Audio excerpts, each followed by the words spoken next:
Hey, hello, Tashidele Jule. Right now I'm in UT Ladakh. Nature lovers paradise, travelers synergy, and artists inspiration. In Ladakh, what surprises me most is not the landscape or the climate, but its people, their mind, and their heart. So for my fifth episode of Aha Moment, I have a very interesting and inspiring guest. Mr. Sonam Wangchuk, engineer, innovator, education reformist, and economist. Aha!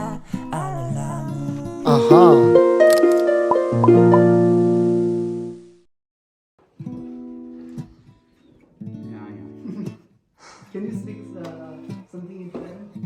I would like to hear some words in Thailand. Okay. It's been really long time. You can start and I'll try if it comes back. Yeah. Tas now chula shugo chashi do karen. Shugo chashi do karen. Shugo chashi. Sangi nani ta chashi le. Chashi. Nani na Delhi to be. Nani Dharamsala to be. Dharamsala la Ladakh ki Kangri. Kangri ore. Kangri ki Kang chik Kundun la pugi. Oh, okay. Kundin la Kang stupa. Stupa marita. Kangri ki Kak chung chik. Te Kangri shudu se message dabo. Tin dabo. Kundin ben Koryuk sungyuk dang dile. 속도 처모지 되나 지게기 케파 케왕 망부 용도 다람살라 아니 대낭라 비 강디 저기 그냥 백개 빼야 먹긴 거다. 아니 개게 당 근데 장마 좀 칼레 소소소 정기요래 로고님도 이만 공부 다람살라 개게 장입니다. 다람살라 마키네 다람살라 된다 파 지소십시 조과 당 군주기 개이 장 लग다. 공부 되니 장이스. 스나운 줄라 기라기 페티브 가시 카린. 페티브 가시 탭 가시. 당들링 the 유아 노을 하레기 누가 하레리다 세펜 가고 나냐마 라달라 니동 주글레디 세펜 탭스 키질레 인더스트리 워킹 술라 세펜 it's about evolution and so on so I like that kind of thinking is needed. Now it's kisi juma ngala pug do che waina. Pug the education mode kande do che no ya waina. Lelo me banda fegen anga se ale. Tingmanga zela fegen anga tegen in tanda jeso. So you are having a lot of missions, right, and a lot of programs. I wonder how is your daily schedule look like?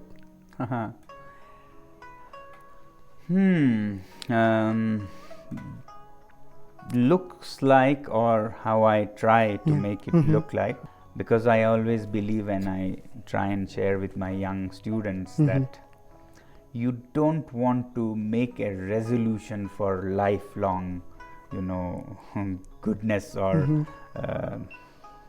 success or anything, or year-long even. I find these New Year resolutions too big to handle for people. That's why they don't keep it. So I try not to think of the whole year or whole life. I believe that if you take care of the day, then weeks will take care of themselves. And if you take care of the weeks, months will take care of themselves. Years will take care of themselves. And if you take care of the years, life will take care of itself. So it all starts with the day. The day is the unit of this whole life. So better take charge of these small units and then the life will take care of itself. Wow. So that's how I try to take it. And you have been working in the field of education reform for so many years, right? And you have founded SECMIL also. Yes. If I'm not mistaken, I've heard that those who fell in the system can get in as SECMIL. Is it? Yes, it's Why is true. it so? It sounds strange, but it is true. On the face of it, yes, the admission criteria in the alternative school SECMOL is failure rather than pass and success and marks and distinctions. But if you look at it, then it is a simple reason.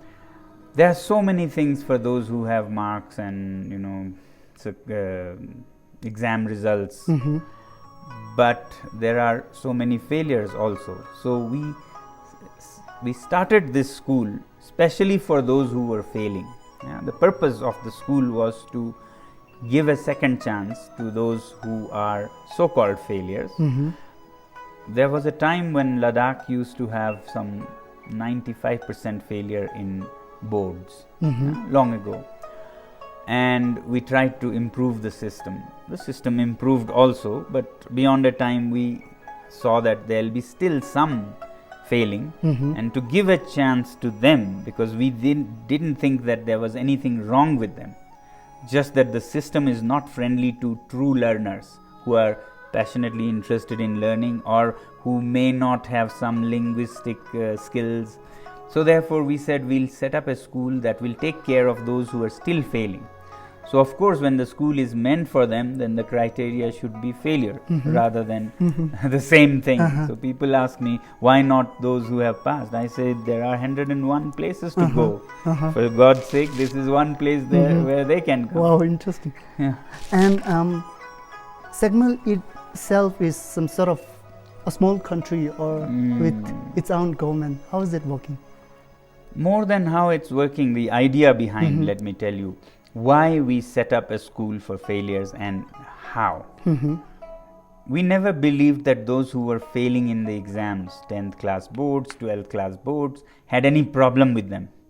Because I was working with most of them and I would see that they are so enthusiastic, learning, wanting to learn. So there was nothing wrong with the children. So I said, they can do wonders if we teach them the way they learn. When they don't learn the way we teach, then we have to change. And I have a belief that not only failures, but human young ones, human children are not really programmed or wired to learn the way we teach in these schools. We have never learned in these ways. In the history of humankind, nature through evolution, this is my belief, more research can be done. My belief is that nature responded to this need for young ones to be energetic and out in the wild. So nature responded by giving them lots of energy, packing them with energy in their teens. So you see teenagers have lot of energy. Now if these teenagers who are designed by nature to go out and do all kinds of things in the wild are suddenly made to sit in classrooms and sit on desks, listen to lectures, scribble notes, that's not what they are made for that age. So this energy has to come out. It's there by nature. It's not my fault or the child's fault. So this energy has to come out, and it comes out in ugly forms. When you don't let it come out in creative forms, it comes out as rebellion, rage, teenager violence. And if you don't give a chance, then it may come out as drug abuse, alcoholism, depression, suicides.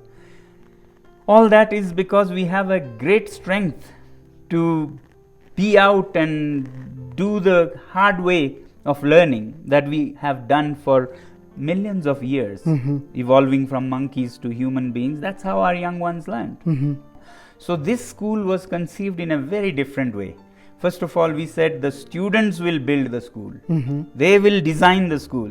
Finally, when the school was built, we said the school should be run by the students. Let them run it. Let them not be on the problem side, always complaining. You run it. We'll be sitting on the lines, complaining maybe. so the students should run, and therefore we said, if the students run the school, then it should not be run like a boring school. Why don't we run it like a little country? Like other countries, we have a small country called the Sekmol country. So there they will have a little government elected by the population, and a little parliament, and little elections, and an election commission, and a little campus newspaper, a campus radio, media, which is important in a democracy. And so they do elections every 2 months. Is there any opposition party? They have to create. Of course, it is not the kind that actually happens. So we try to make it 2 parties. And we try to bring it as close to reality as can be, without getting the negativities of reality also, because it is a learning phase. So that's why they run it like a little country. It even has its own time zone. Not only it has a government and a parliament and a elections, but it also has a time zone, and that school has a time that is 1 hour ahead of the Indian Standard Time, like a little country by itself. But the reason for that is that we want the children to sleep early and wake up early and use most the light, natural light. Because if you wake up early in the morning, then your windows are solar lights.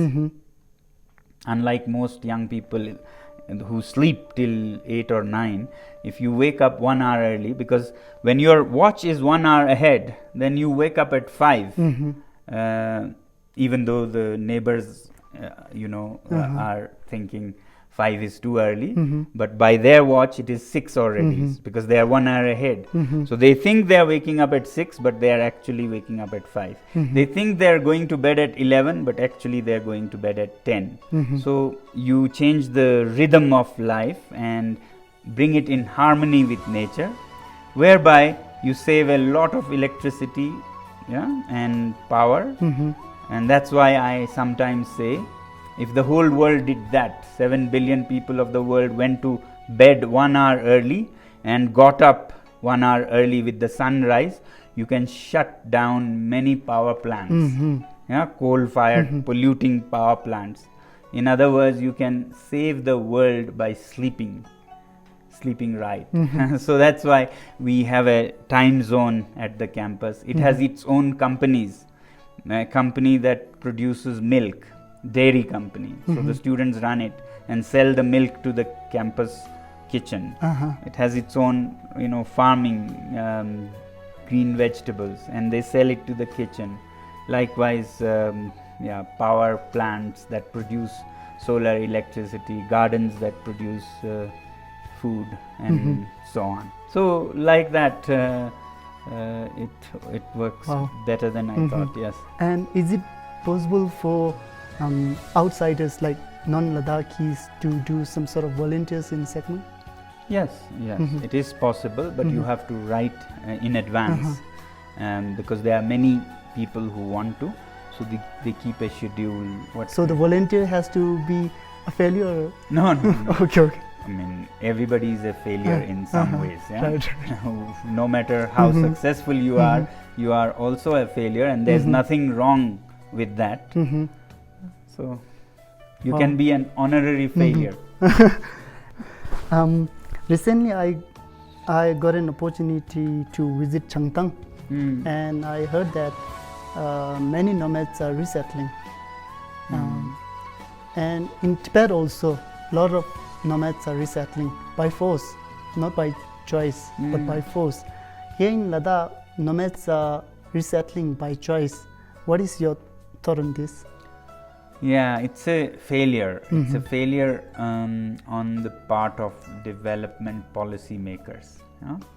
If we make the pasture lands where life has never been very easy, with new things coming, if you only improve life in the city, and do not do much to improve life in the remote areas where the nomads roam, then they are going to see that it's such hard life, they'll just want to come here to the city.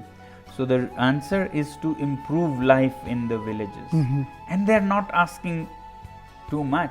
They're asking good schools for their children, good health facilities.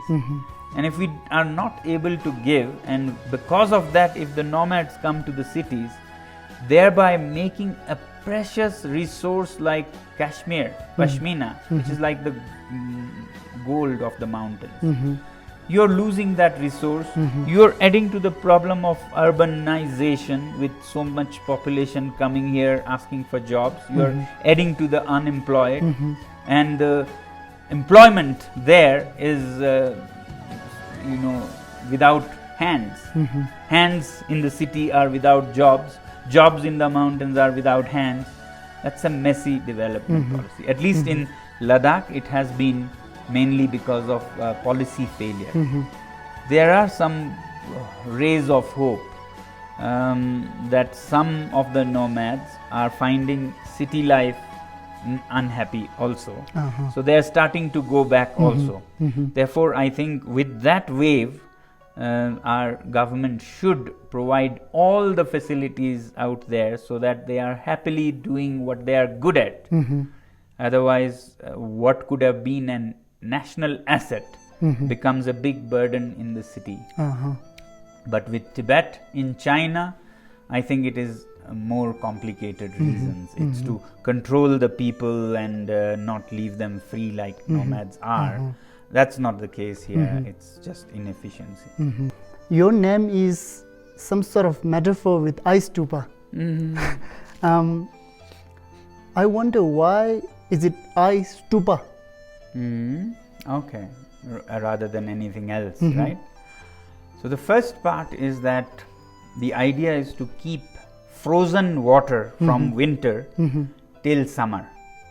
They are a kind of artificial glacier. Real glaciers keep water from 100 years ago to today, because geometry says that certain shapes like cones will have low surface area for the volume. Therefore, sun cannot melt it, low surface area.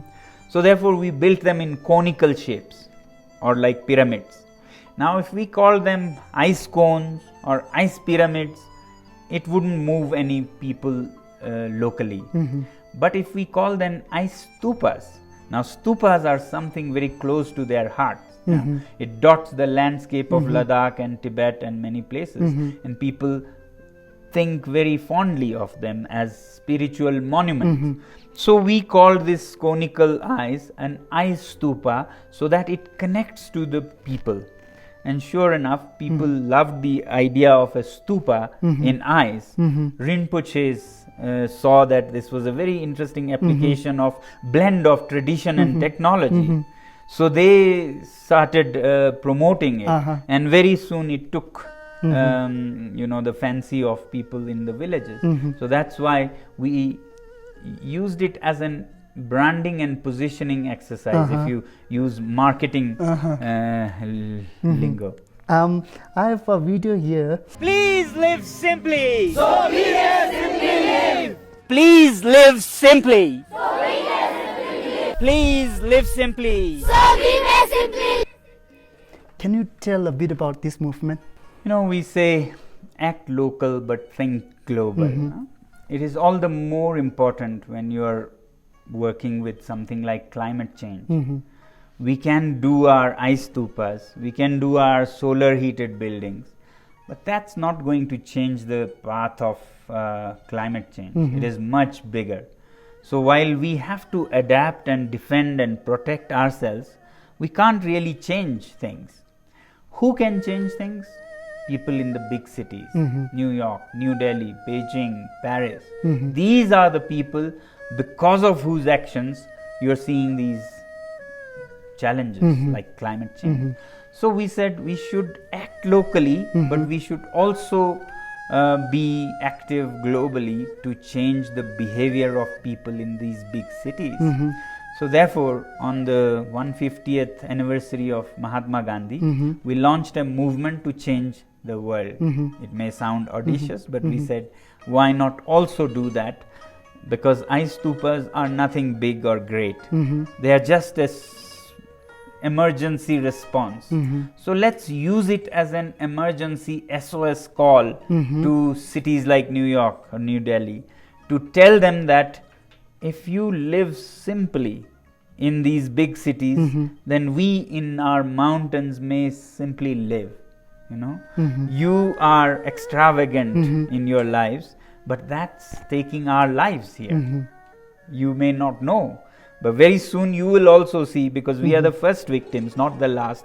Your turn will come. So why not change your lifestyle? Therefore, we appeal to the world in a little fun way, especially to the young people, rather than a preachy, teaching kind of way.